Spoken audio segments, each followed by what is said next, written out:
احسن اقبال پاکستان مسلم league نون کے رہنما media سے گفتگو کریں، ان کو سنتے ہیں۔ کے نظریات کہ جملہ حقوق اپنی جیب میں رکھ کے بیٹھا ہے اور باقی سب غدار ہیں۔ ہمیں اس ملک کو اب دوبارہ متحد اور یکجا کر کے پاکستان کو اقوام عالم کے سامنے ایک خوددار، خود مختار اور خوشحال پاکستان کی شکل میں پیش کرنا ہے، اور اس کے لیے مجھے امید ہے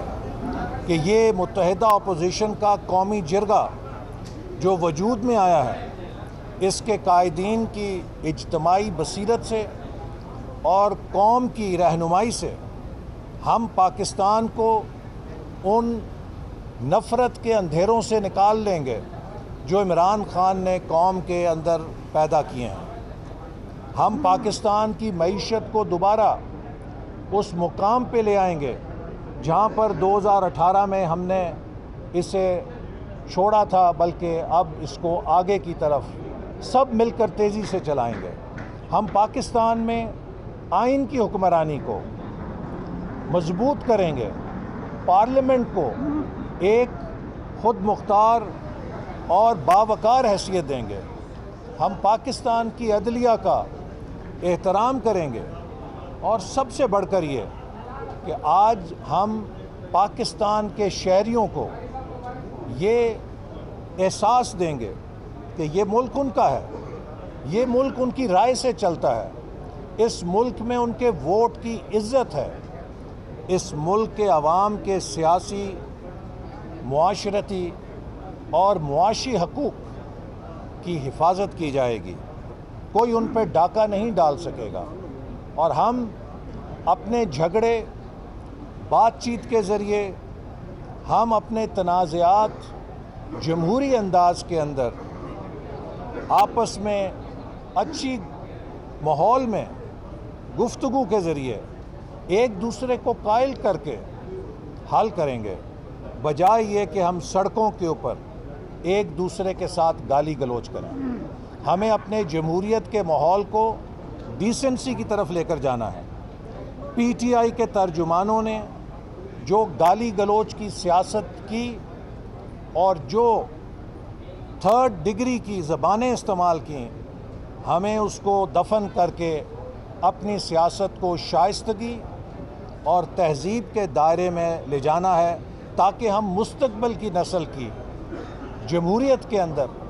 بہتر تربیت کر سکیں۔ اچھا حسن صاحب، یہ بتا دیں کہ متحدہ اپوزیشن چونکہ مل کر ایک حکومت کے خلاف اقدامات اٹھاتی رہی، اور ابھی جو تمام سیاسی صورتحال ہے وہ سب کے سامنے ہے، آنے والے دنوں میں یہ جو متحدہ اپوزیشن ہے جس پہ تمام اپوزیشن جماعتیں ہیں، ان کا کیا فیوچر ہوگا؟ کیا یہ اسی طرح چلتی رہیں گی کہ یا آپس میں بعد میں ایک دوسرے کے ساتھ لڑائی جھگڑے ہوں گے، جس طرح پہلے نون لیگ اور پیپلز پارٹی ایک دوسرے کے خلاف بات کرتی رہی؟ کیا فیوچر بھی ہم وہی دیکھیں، ایسا ہی ہوگا؟ یہ جو متحدہ اپوزیشن کا اتحاد ہے، یہ بڑے مقاصد کے لیے قائم کیا گیا ہے کہ ہم ملک کو موجودہ بحران سے نکالنے کے لیے اتفاق رائے سے کچھ ایسے بنیادی اقدامات کریں جس سے جمہوریت مضبوط ہو، جس سے معیشت مضبوط ہو،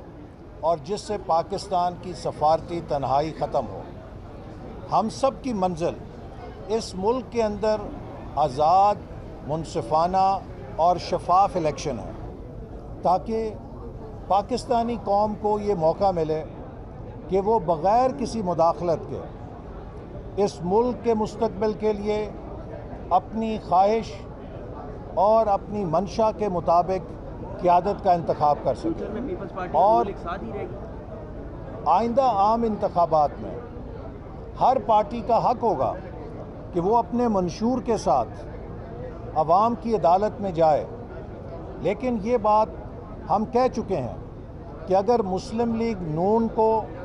2/3 اکثریت بھی حاصل ہوگی، تب بھی ہماری خواہش ہوگی کہ وہ جماعتیں جو اس جد و جہد میں ہمارے ساتھ تھیں، ہم ان کے ساتھ شراکت داری رکھیں، ہم ان کے ساتھ مفاہمت کے ذریعے اس ملک کو ریفارمز کے راستے پہ چلانے کے لیے، ترقی پہ چلانے کے لیے ایک یکجہتی کا ماحول قائم رکھیں، اور اس قسم کی پولرائزیشن کو پیدا نہ ہونے دیں جو عمران خان صاحب نے پیدا کی ہے. بہت شہزاد اقبال صاحب یہ بتائیں کہ آج سپریم کورٹ نے یہ سماعت جو ہے وہ پیر تک ملتوی کر دی ہے، تو اس کا کیا مطلب ہوا کہ آپ اتوار کو جو اراکین قومی اسمبلی ہیں وہ اپنی مرضی سے عدم اعتماد کی ووٹ کی؟ میرا خیال ہے کہ آپ اس کارروائی کو دیکھتے رہیں، اور بینچ نے کئی دفعہ یہ آبزرویشن دی ہے کہ تمام اراکین کا حق ہے کہ وہ ووٹ دے سکیں اور ان کا ووٹ شمار کیا جائے، اور جو بھی سپریم کورٹ کے بینچ کا فیصلہ ہوگا وہ بھی قوم کے سامنے مناسب وقت پہ آئے گا ضرور. لیکن میں یہ بات پہلے کہہ چکا ہوں کہ یہ حکومت اور عمران نیازی صاحب اپنی سیاست کے لیے کسی حد تک جا سکتے ہیں. یہ قومی اداروں کو بھی جھونکتے ہیں اپنے سیاسی تنازعات کے اندر. جب انہوں نے دیکھا کہ یہ عدم اعتماد کی تحریک میں ناکام ہو گئے ہیں تو انہوں نے تحریک عدم اعتماد پیش ہونے کے بعد سپریم کورٹ میں یہ ریفرنس ڈال کے سپریم کورٹ کو تحریک عدم اعتماد میں فریق بنانے کی کوشش کی ہے تاکہ وہ سپریم کورٹ کے کندھے کا سہارا لے کر اپنی بقا کی جنگ لڑ سکیں. اور میں امید کرتا ہوں کہ ہمارے فاضل جج صاحبان نے، جیسا کہ سینٹ کے الیکشن میں بھی حکومت نے اس وقت کوشش کی تھی کہ سپریم کورٹ کو ایک ایسے تنازع میں الجھایا جائے جس سے وہ فریق نظر آئے، اور سپریم کورٹ نے بڑی دانش مندی کے ساتھ خود کو کسی ایسے تنازع کا حصہ نہیں بننے دیا تھا، اور آئین کی بڑی سٹرکٹ انٹرپریٹیشن کر کے حکومت کی اس سازش کو ناکام بنا دیا تھا. اور ہم اب بھی سمجھتے ہیں کہ حکومت نے سپریم کورٹ کو اپنے سیاسی مقاصد کے لیے اس ریفرنس کے ذریعے فریق بنانے کی کوشش کی ہے، جو کہ حکومت کا ایک بہت ہی نامناسب ہتھ کنڈا ہے. اور اسی طرح عمران نیازی صاحب نے قومی اداروں کے حوالے سے جو بیانات دیے ہیں اور ان کو مینیپولیٹ کرنے کی کوشش کی ہے، ان کے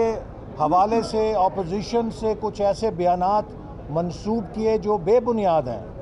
اور عمران نیازی صاحب نے کوشش کی کہ وہ قومی اداروں کو ان اپنے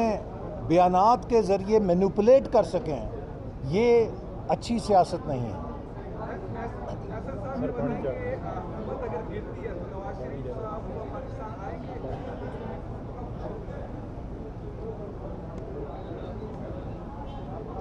یہ بات کئی دفعہ میں کہہ چکا ہوں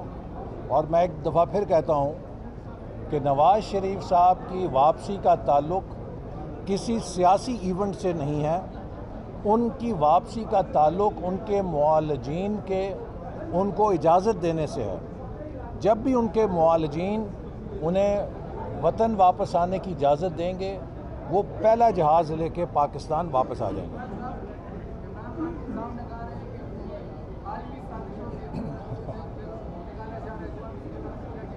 دیکھیے کتنا بڑا المیہ ہے